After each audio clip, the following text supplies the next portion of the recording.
오늘 말씀의 제목은 일상을 승리하기 위한 영적 무장입니다. 제목 같이 읽어보겠습니다. 시작. 일상을 승리하기 위한 영적 무장. 어제 저희는 설로역정을 썼던 존 번영이 두 번째 책 거룩한 전쟁이라는 책을 썼는데 그 책을 완독했습니다. 독후감을 통해서라도 완독했습니다. 네. 거룩한 전쟁에 군사로 이렇게 우리들이 설 수 있는 귀한 기회가 돼서 감사합니다. 그리고 또 에베소서 1장부터 3장까지 말씀을 개강 예배에서 살펴보았습니다. 그리스도 안에서 우리는 그리스도 안에 있다라는 부분을 살펴봤죠. 예. 나는 어디 있다? 그리스도 안에 있다. 오늘은 4장부터 6장까지의 말씀을 함께 상고하고자 합니다. 하나님께서 이 말씀을 통하여 여러분 모두에게 그 하나님이 부르신 부름에 합당하게 사는 게 무엇인지, 그리고 영적인 승리를 위해서는 어떻게 해야 되는지 깨닫게 해주시기를 소망합니다. 요즘 보면 개인주의가 많습니다. 그래서 저도 연구원에서 일을 할 때 연구원들하고 같이 일할 때 어려움들이 있습니다. 옛날에는 프로젝트가 있으면 밤늦게까지 같이 지지고 볶고 했다면 지금은 칼같이 내일은 내일, 그건 그거 이런 게 많습니다. 또 정보가 과잉된 시대를 또 살고 있습니다. 아침에도 눈을 뜨면 핸드폰에 엄청난 많은 메시지가 와 있습니다. 또 회사에 가면 메일을 틀면 엄청난 스팸 메일과 함께 메일을 확인하는 그 수고를 겪어야 됩니다. 또 일부는 이제 스마트폰 중독으로 저기 길을 가다 보면 저도 가끔 그럴 때 있는데 핸드폰 보면서 갑니다. 앞에 차가 오는지, 앞에 횡단보도가 있는지, 앞에 사람이 오는지도 모르고 이것만 네모난 것만 봅니다. 가치관의 혼란도 많습니다. 좌와 우가 갈라져서 한 나라가 양분이 되어 왔습니다. 또 관계의 어려움도 많고, 또 집에서는 애들도 엄마 아빠들이 경쟁 사회 속에서 뒤처지지 않도록 이것저것 시키느라고 애들도 바쁩니다. 학교 갔다 오면 수학학원, 영어학원, 피아노학원, 미술학원, 태권도학원, 저희 손주도 몇 개를 하는지 모르겠습니다. 네. 이러한 때 우리는 어떻게 해야 되는가? 성경이 그 실천적인 등대가 되어줍니다. 1장부터 3장까지는 사도 바울이 우리에게 에베소서를 통해서 무엇을 얘기합니까? 우리는 어떤 존재인가를 얘기합니다. 우리는 그리스도 안에 있다. 우리는 교회고 유대인과 이방인 가운데 우리는 외인이었지만 이제는 하나다. 그리고 새 사람을 이제는 입었다. 이런 선언적인 선포를 합니다. 근데 실천이 필요하죠. 삶으로 저 하늘에서 아무리 외쳐도 우리는 땅을 밟고 있잖아요. 이 손으로 무언가를 일을 해야 됩니다. 이 입으로 무언가를 말을 하면서 들어야 됩니다. 이런 실천적인 면에서 어떻게 해야 되는지 4, 5, 6장 3장에 걸쳐서 말씀하십니다. 자, 우리 에베소서 4장 1절 말씀을 한 목소리로 같이 한번 읽어보겠습니다. 시작. 그러므로 여러분에게 내가 주님 때문에 갇힌 사람인 내가 권유합니다. 여러분은 부르심 받은 그 부르심에 어울리게 살아가시오. 예, 하나님이 우리를 부르셨습니다. 근데 그 부르심 받은 사람은 부르심 받은 것에 어울리게 살아야 된다라고 하시죠. 목사로 부르심을 받았으면 목사에 어울리게 살아야 되고, 결혼한 부부라면 서로 간에 부부로서 어울리게 살아가야 됩니다. 우리 하준이 중학생이잖아요. 그죠? 또 뭐 맡고 있지 않아요? 뭐 맡았어요? 부회장. 와, 멋집니다. 그럼 부회장에 맞게 학교에서도 어울리게 해야죠. 네. 똑같은 학생들이 아니라 부회장 역할이 있습니다. 그래서 바울은 그러므로 이렇게 시작하면서 그러므로 이렇게 하십시오 라고 시작합니다. 자, 첫 번째 말씀이 너무 어려워요. 첫 번째 2절부터가 완전히 낮은 자세와 온유함으로 참을성을 가지고 서로를 대하십시오. 사랑으로 서로 받아들여 주십시오. 어휴, 이거 어떻게 해요? 2절부터가 어려워요. 낮은 자세를 가지라고 하고 온유함을 가지라고 하고 참으라고 하고 받아주래요. 서로. 나를 받아주면 기분 테이크야. 나를 받아주면 나도 받아줄게. 대체적으로는 이런 자세입니다. 그러나 성경은 저 사람이 어떻게 하든 받아주면 그 사람도 받아준다는 거예요. 예수님이 제자들한테 세상 민족들의 권세자들은 다 부리고 시키고 하지만 너희는 첫째가 되고자 해? 그러면 낮아져서 섬겨. 그러면 으뜸이 되는 거야. 라고 하시죠. 이게 역설인 거예요. 성경의 역설. 근데 어떻게 이게 내 스스로의 성장으로서는 되나요? 한자매님, 이게 쉽게 이렇게 낮아지고 되나요? 어때요? 섬기는 게 어때요? 어렵죠? 네, 어렵습니다. 그럼 어떻게 해야 될까? 우리 3절을 이승태 집사님 한번 읽으실래요? 이승태 집사님. 성령님의 평화의 줄로 한 대 묶어 이루어놓으신 하나됨을 지키려고 애쓰십시오. 네, 성령님이 일단 여기 나와요. 성령님이. 그래서 성령의 하나됨을 지키려고 애쓰는데 이 성령님의 도우심도 받아야 되는 겁니다. 성령님의 도우심을 받아야 우리가 서로 받아주면서 하나 될 수 있는 거죠. 서로 사랑할 수 있는 거죠. 그래서 성령 하나님께서 우리 가운데 나누는 거를 원치 않으세요. 분리되는 걸 원치 않으세요. 디아블로스가 무슨 뜻이라고요? 분리시키는 자.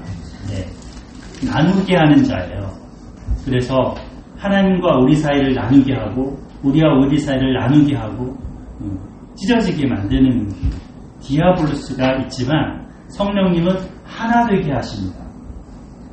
성막의 그 기구들을 보면 기둥들이 이렇게 있는데 아카시아 나무로 다 만들었대요. 기둥들을.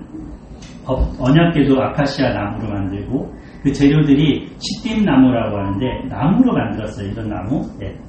근데 이런 나무에다가 이제 지성소 안에는 금으로 씌우고요. 그 성소 안에는 은으로 씌우고요. 바깥의 뜰에는 노스로 씌웠어요. 근데 이제 노스로 씌운 그 기둥들, 은으로 씌운 그 기둥들을 쭉 세우면 멋있죠. 근데 바람이 불면 어떻게 돼요? 우당탕탕탕 네, 넘어지잖아요. 그래서 그 가운데에 고리가 있고 그것을 꿰는 채가 세 개가 위, 상, 중, 하로 꿰게 됩니다. 그러면 이 막대기로 세운 기둥들을 받쳐주면서 하는 거죠. 그리고 그 기둥들 밑에는 두 개의 받침들이 있어요. 좀 더 널찍한. 그리고 위에도 고리로 연결을 합니다. 천막들도 보면 막을 이렇게 만드는데 배옷, 그 다음에 진홍색, 자색, 청색 실을 엮은 그걸로 막을 만들잖아요. 그게 양장 폭들이 있는데 그거를 또 가운데 50개의 고리로 연결을 시켜줍니다. 그러니까 연결이 다 돼 있어요. 모든 게. 하나도 그냥 따로따로 있는 게 없습니다. 이게 교회의 모습인 거예요. 성전, 성막의 모형은 교회가 이렇다라는 겁니다. 가정이 이래야 된다는 겁니다. 연결되는 거죠. 성령의 하나됨으로 연결되는 겁니다. 그래서 여기는 한 분 한 분 하나하나 이게 강조되어 있습니다. 우리는 하나다. 한번 해볼까요? 시작. 우리는 하나다. 네. 우리는 하나입니다. 한 가족. 하나. 우리라는 말을 참 한국 사람들은 좋아합니다. 우리 김민경 박사님이 미국에서 이게 교회를 다녔는데 우리 교회를 다니셨다 그러고 지금은 이제 우리들 교회를 다니시고 네. 네? 일관성 있어서 좋네요. 예. 그리고 기도할 때 보통 이러잖아요. 하나님 우리 교회를 도와주세요. 우리 교회 하나님 함께 해주세요. 자동적으로 우리 교회를 분당 우리 교회도 혜택을 받는 거예요. 네. 우리는 사실은 하나의 덩어리 이렇게 하나라는 뜻이 있는 거죠. 네. 그래서 하나님은 한 사람, 각 사람에게 은혜도 주시지만 또 하나됨을 이루라고 하십니다. 자, 그래서 이거를 이루기 위해서는 성령의 하나됨을 이루게 하기 위한 하나님이 직분을 주시고 그리고 사역자들을 세우세요. 이게 오중직임이라고 보통 얘기를 하는데 11절을 우리 이호승 집사님 한번 읽어주실까요? 11절 4장 11절입니다. 바로 그분이 어떤 사람은 사도로 어떤 사람은 예언자로 어떤 사람은 복음 전도자로 어떤 사람은 목사와 교사로 세워주셨습니다. 네, 감사합니다.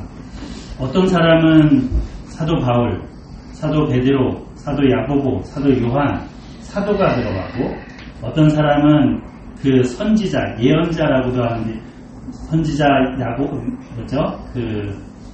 신약 성경에도 선지자들이 나와요. 아가보라는 사람이랄지 이런 사람들이 그 당시에도 예언을 했습니다.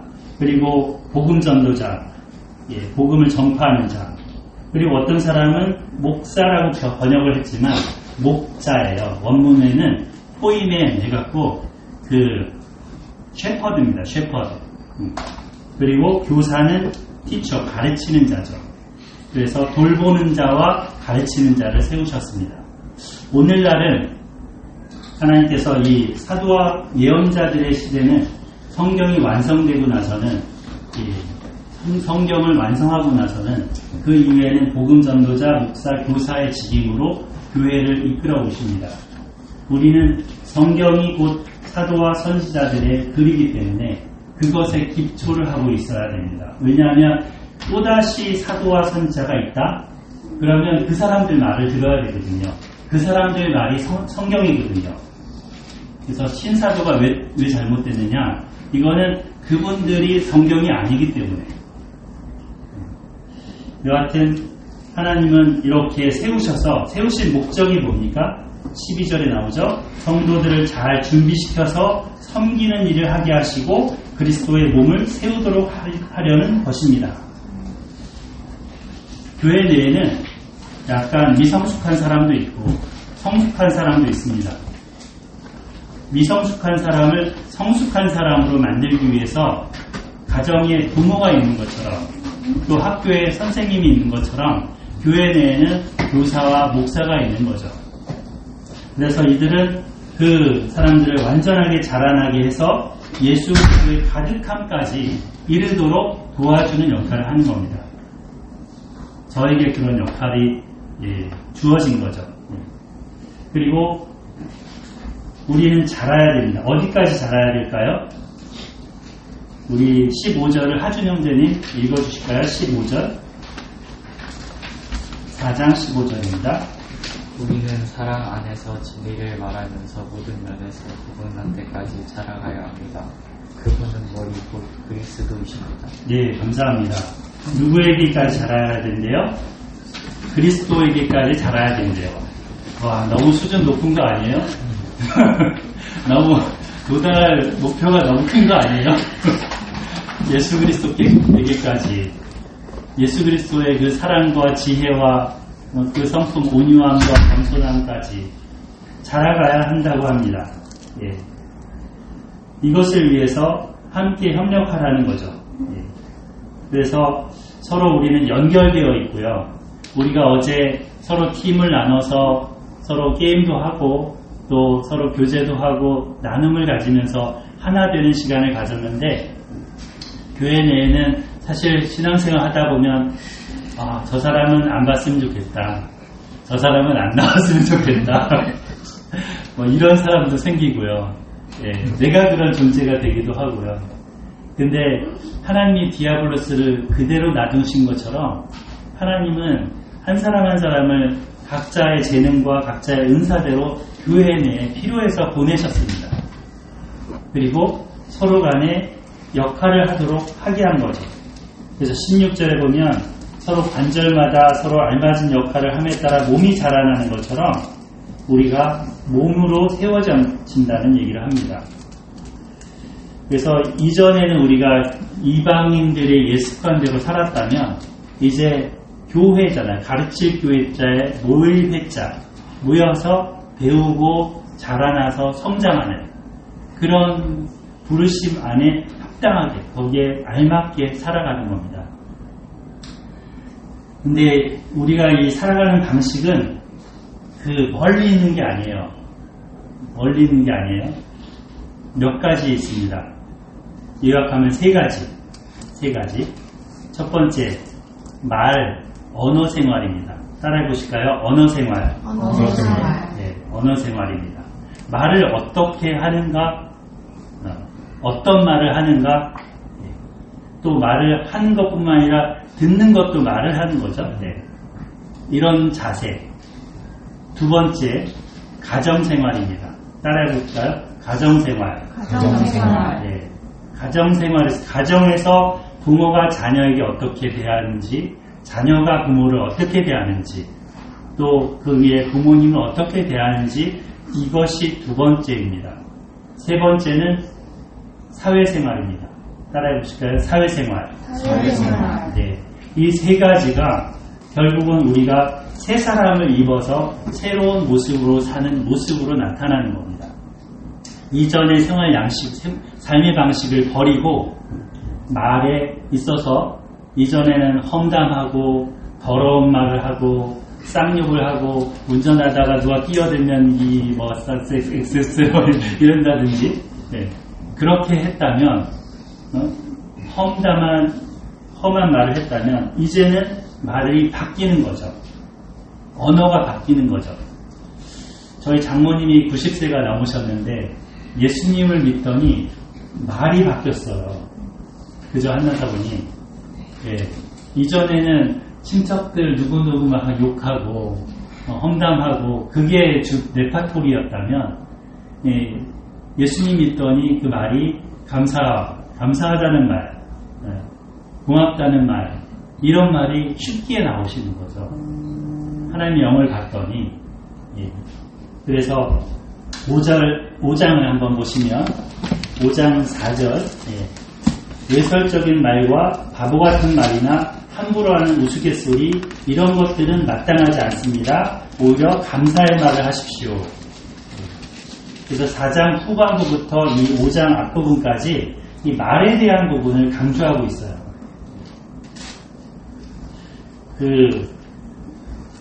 박재현 선생님이라고 말에 대해서 수십 년간 언어에 대해서 연구하시고 여자 선생님인데 그분이 유키즈에 한번 나오셨어요. 그래서 이제 가운데 앉으시고 이쪽에 유재석 씨 앉으시고 이렇게 해갖고 얘기를 하시는데 내가 이런 말 하면 여러분들 어떤 감정이 드시냐고 하면서 충고, 조언, 비판, 판단, 충조 뭐 이렇게 그 네 가지 단어를 쓰는데 그런 식으로 이렇게 막 하는 거니까 기분 나쁘다고 옆에서 직접 그런 얘기 들으니까 너 이거밖에 못해 이러면서 이제 뭐 다른 애는 이러는데 너는 왜 이래 비교를 한다든지 막 하면서 하는 말들 있잖아요. 우리가 쉽게 내뱉고 우리가 쉽게 듣던 그런 말들, 이런 말들이 얼마나 관계를 깨버리고 서로 오히려 이거를 도와주기는커녕 더 화가 나게 하는지 이런 부분을 얘기를 하시는 거예요. 근데 여기서 얘기하는 이런 사도 바울이 얘기하는 것도 말이잖아요, 말. 근데 성경은 정말 무서운 게 하나님이 우리가 내뱉는 말을 들으신대요. 그리고 그 내뱉는 말대로 행하시겠대요. 얼마나 무서워요? 그 말을 민수기에 하시잖아요. 민수기에 가데스 바네아에서 우리는 저 땅에 못 들어갈 거야. 저들은 우리를 먹어버릴 거야. 우리는 정말 아무것도 아닌 쫄짱구야. 뭐 이런 식으로 얘기하니까 그래 니네들은 그렇게밖에 안 돼. 못 들어가잖아요. 갈렙과 여호수아는 아니야 쟤네들은 우리의 밥이야. 하나님이 우리와 함께 하셔. 하나님이 우리에게 저 땅을 약속하셨어. 들어가잖아요. 여호수아 갈렙. 내가 자녀에게 야 이 빌어먹을 뭐뭐뭐뭐 저기 이런 식으로 말을 계속 내뱉으면 그 아이는 그런 수준으로 자라고 그렇게 살아갈 겁니다. 엄마의 아빠의 입에서 나온 그 저주 소리가 그 아이의 귀를 통해 인생을 통해 역사하고 하나님이 그렇게 하시는 거죠. 그렇게 원해서 하지는 않거든요. 부모가 그렇게 원해서 그런 말을 하지는 않는데 속마음은 다르죠. 난 너가 잘 되기를 원해. 난 너가 정말 성공하기를 원해. 근데 입으로는 막 이렇게 저주스러운 말을 하는 거예요. 이 말이 바뀌어야 되는 거죠. 이 언어에 대해서 이 하나님은 이 에베소서 말씀을 통해서 하십니다. 우리가 어떤 말을 해야 되는가? 어떤 말을? 일단은 아까 그런 말들도 필요한데 19절을 우리 같이 한번 읽어보겠습니다. 19절 시작. 시와 찬송과 영적인 노래로 서로 말하십시오. 여러분의 마음으로 주님께 노래하고 찬송하십시오. 네. 먼저 이 입으로 시를 읊으십시오. 시편 있잖아요. 그죠? 찬송가 있잖아요. 네. 시를 읽고 찬송을 하고 영적인 노래를 하면 내 입이 어떻게 돼요? 좋은 말로 채워지죠. 좋은 말로 채워지고 우리의 마음도 채워집니다. 그래서 서로 그렇게 하는 말들이 서로에게 격려가 되고 위로가 되고 성장하는 밑거름이 되는 거죠. 그렇게 하십시다. 아멘. 네. 두 번째는 가정생활이라고 했어요. 가정생활. 우리 김민경 박사님이 다 듣고 갔으면 좋았을 텐데 자녀들도 챙기시느라고 먼저 일어나셨습니다. 어려움이 있습니다. 그 가정에도. 기도 제목이 있습니다. 남편과 부부간에 어려움이 있습니다. 기도해 주시기 바랍니다. 그 어느 가정이나 다 들어가면 겉에서 볼 때는 멀쩡해 보이는데 겉에서 볼 때는 정상적으로 그냥 잘 사는 것처럼 보이는데 들어가 보면 부부간에 또는 아버지와 자녀간에 또 자녀와 자녀간에 어려움들이 있어요. 네. 뭐 그것이 질병이 될 수도 있지만 감정이 될 수도 있고 이런 부분들을 해결을 못한 상태로 살아갑니다. 그러니까 요즘에 상담가들이 되게 바쁘죠.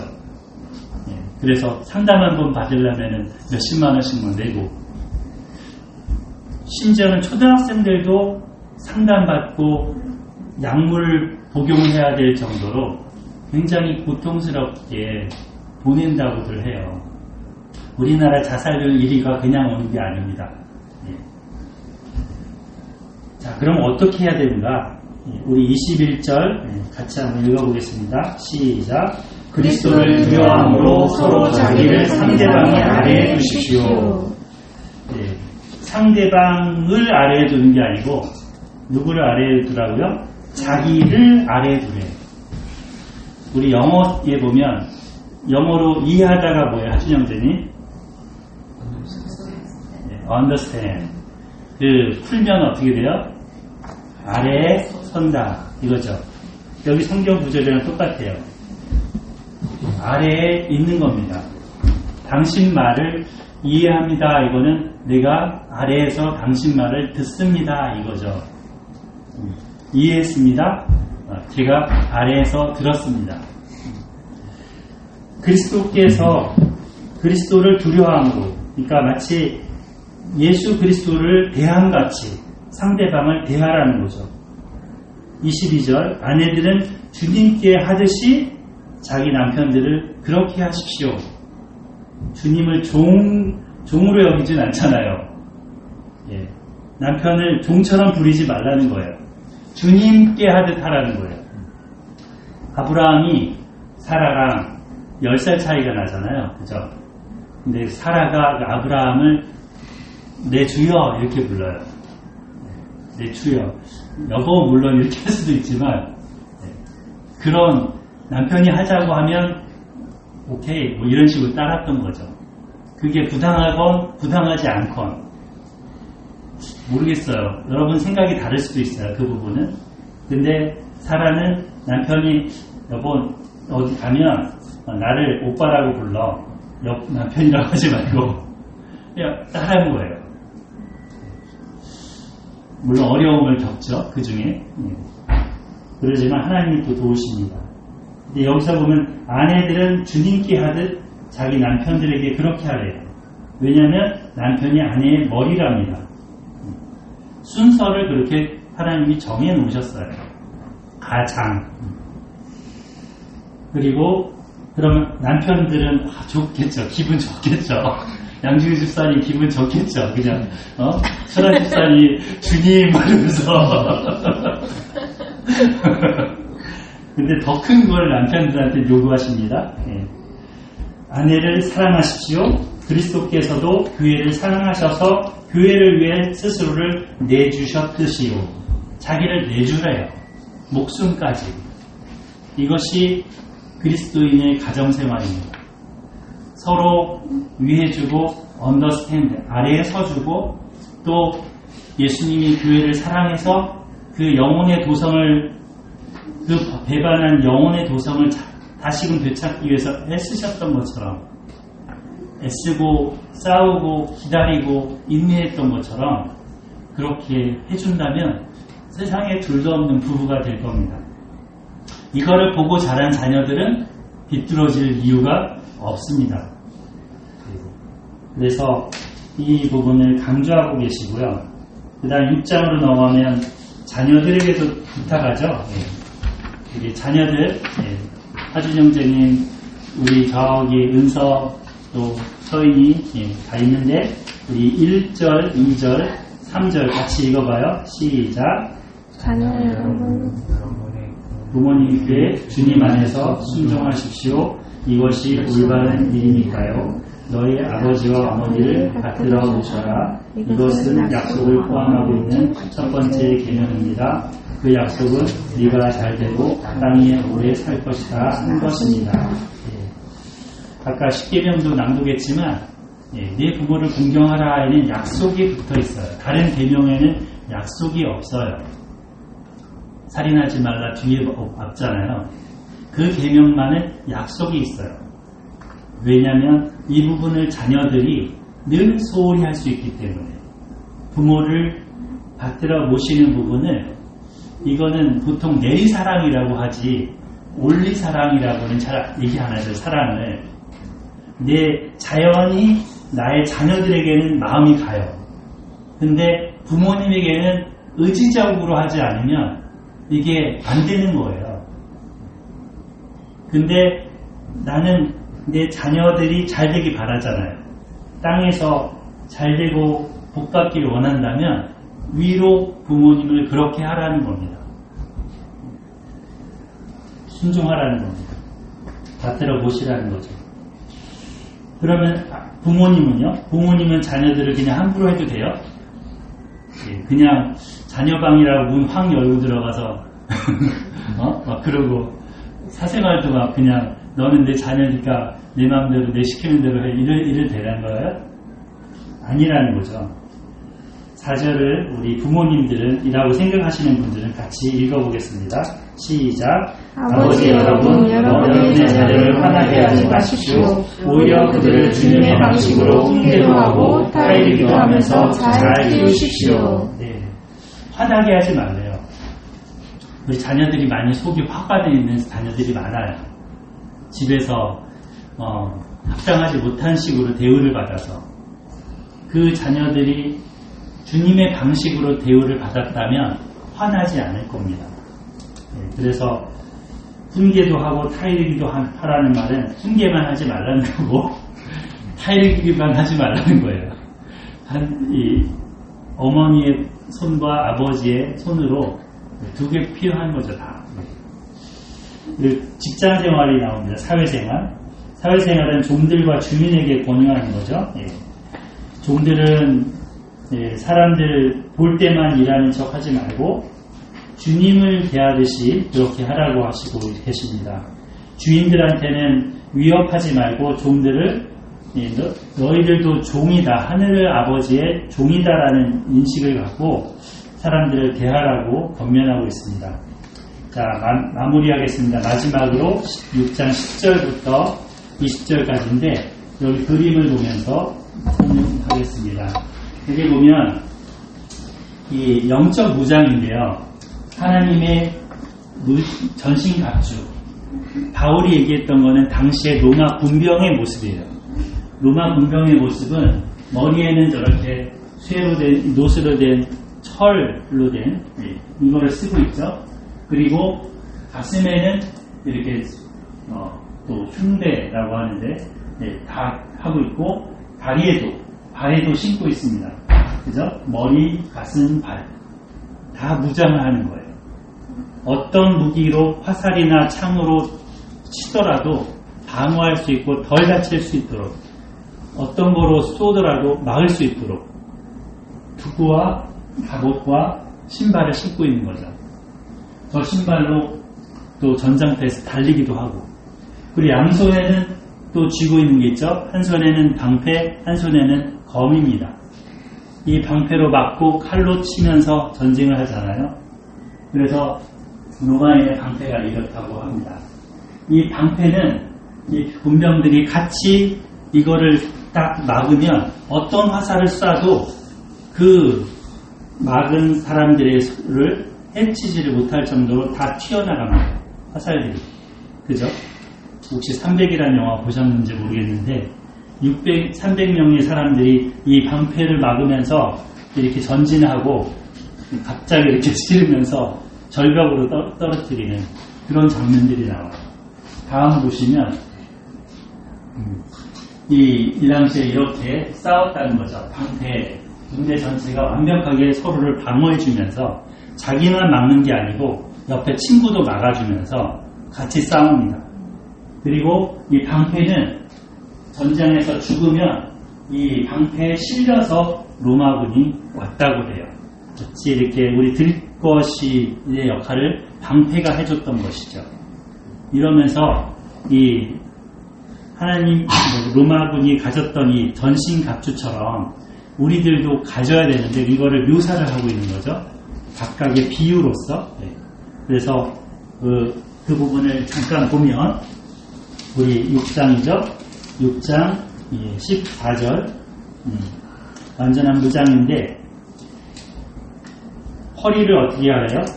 허리를 진리로 동여매래요. 그죠? 그리고 발에는 평화의 복음의 신을 신으라고 합니다. 그 다음에 17절로 오면 16절로 오면 믿음의 방패라고 하고 있죠. 믿음의 방패로 악한 자의 불화살을 막으라. 구원의 투구를 써라. 그리고 성령의 검, 곧 하나님의 말씀을 가지라. 이 무기들을 보면 다 방어하는 무기예요. 다 방어하는 무기인데 딱 하나만 공격용 무기가 이 검이죠. 검은 하나님의 말씀입니다. 우리가 예수님이 사단과 싸울 때 사단을 물리쳤던 것 중에 이 공격용 무기가 나와요. 하나님의 말씀에 이르기를. 그죠? 모든 사람이 떡으로만 사는 게 아니고 하나님의 입에서 나온 모든 말씀으로 살 것이라 하였느니라. 내 하나님을 시험하지 말라 하였느니라. 내 하나님께만 경배하라 하였느니라. 성경으로 싸워서 이깁니다. 그래서 이 무기를 우리가 가지는 거죠. 이렇게 할 뿐 아니라 마지막으로 뭘 하라고 하냐면 18절 같이 읽어보겠습니다. 시작. 온갖 기도와 매달리는 기도로 어느 때든지 성령님 안에서 기도하십시오. 이를 위해 깨어 있으십시오. 끈기를 다해 견디면서 또 모든 성도를 위해 매달려 기도하면서요. 예. 기도로 우리가 날마다 성령님 안에 거하면서 깨어 있으면 악한 자들이 우리를 해하지 못합니다. 아무리 악한 자들이 마귀가 계략을 펼치라도, 거짓말을 만들어서 공격할지라도, 유혹을 할지라도 편안하게 그냥 보내도 돼 이런 식으로 안위를 조장할지라도 깨어있으면 이 무기를 가지고 또 여러 가지 또 이제 이러한 갑옷으로 무장하고 있으면 든든합니다. 만약에 누군가 옆에서 그런 무장을 제대로 못하고 있으면 도와주시기 바랍니다. 깨어있으라. 그래서 여보 깨어있으세요. 저지 말고 이렇게. 네. 그래서 오늘 말씀은 우리가 그리스도인으로서 부르심을 받았다면 그 부르심에 맞도록 사는 삶이 뭔가, 어울리게 사는 삶이 뭔가 세 가지를 나눴습니다. 첫 번째는 뭐라고요? 언어 생활, 말. 두 번째는 가정 생활. 세 번째는 사회 생활. 이 모든 생활 속에 하나님의 전신갑주를 입고 승리하는 우리 모두가 되기를 소망하고 축복합니다. 아멘. 네, 기도하겠습니다. 사랑하는 하나님 아버지, 하나님께서 저희들을 사랑하시고 이 땅 가운데 심어두셔서 또 가정을 이루게 하시고 또 우리의 삶 속에 또 식장을 주시고 하나님께서 사회생활을 하게 하셔서 감사합니다. 또 이 언어를, 말을 쓸 수 있도록 해주셔서 감사합니다. 하나님, 그런데 우리가 말을 하고 말을 듣고 또 가정생활을 하지만, 사회생활을 하지만 성경대로 하지 못하고 정말 감정대로 행할 때가 많았습니다. 하나님 용서하여 주시옵소서. 우리의 말을 그리스도인으로 부르심에 맞게 어울리게 바꾸어 주시고 또 그런 말, 시와 찬미와 신령한 노래와 또 하나님을 안에서 사람들을 세워주는 말을 하게 하여 주시옵소서. 하나님께서 각 가정마다 하나님 부부관계, 부모와 자녀관계, 또 하나님 그 직장에서는 상사와 또 부하 관계, 이 모든 관계들을 바르게 성경대로 살아갈 수 있도록 도와주시기를 기도드립니다. 저희들이 미숙합니다. 많이 부족합니다. 그러나 주님의 목표는 예수 그리스도에게까지 자라가는 그 목표를 가지고 계셨습니다. 하나님, 이를 위하여 서로 협력하게 하시고 서로 성장하게 하여 주시기를 기도드립니다. 이 수련을 통해서도 서로 배우고 성장할 수 있는 기회를 주셔서 감사합니다. 하나님께서 정말 배운 바들을 현장 속에 나아가 살아갈 때 서투를지라도 넘어지고 또 다시 일어날지라도 하나님 붙들어 주시고 성령님 도와주시옵소서. 감사하고 예수님의 이름으로 기도합니다. 아멘.